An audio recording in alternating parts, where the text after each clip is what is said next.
Hello hi నమస్తే welcome back to Shailaja's recipes.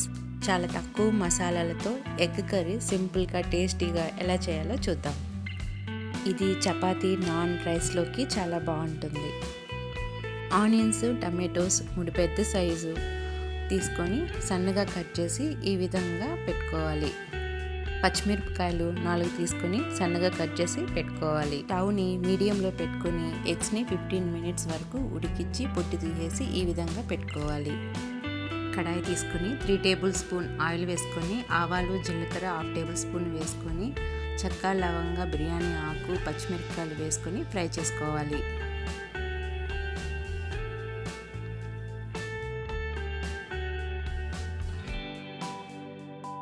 కరివేపాకు అల్లం వెల్లుల్లి పేస్ట్ వేసుకొని పచ్చి వాసన పోయే వరకు ఫ్రై చేసుకోవాలి.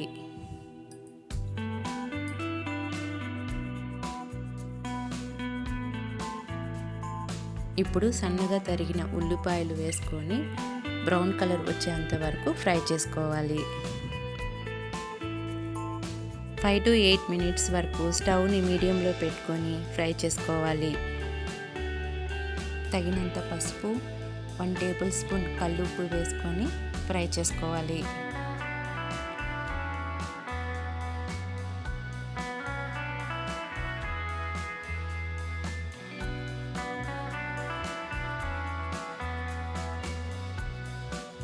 ఉల్లిపాయలు వేగిపోయినాయి. ఇప్పుడు టమాటోస్ యాడ్ చేద్దాం. మిక్స్ చేసేసి ఒకసారి మూత పెట్టి మగ్గించుకోవాలి.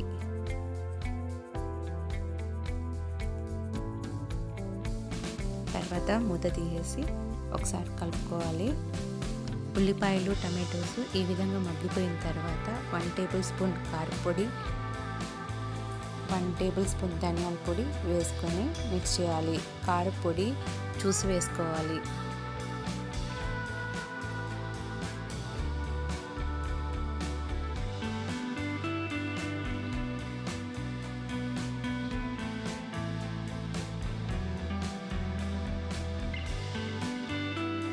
టూ 3 మినిట్స్ మిక్స్ చేసి ఫ్రై చేసుకున్న తర్వాత టీ గ్లాస్తో 1 గ్లాస్ వాటర్ వేసుకొని మసాలాలంతా కోడిగుడ్లకు పట్టేటట్లు ఈ విధంగా ఘాట్లు పెట్టుకొని వేసుకోవాలి.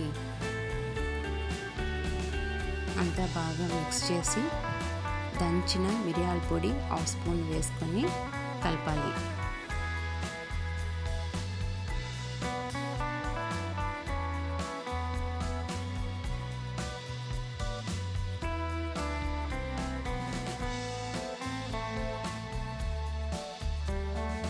మిరియాల పొడి వేయడం వల్ల ఈ డిష్ చాలా టేస్టీగా ఉంటుంది.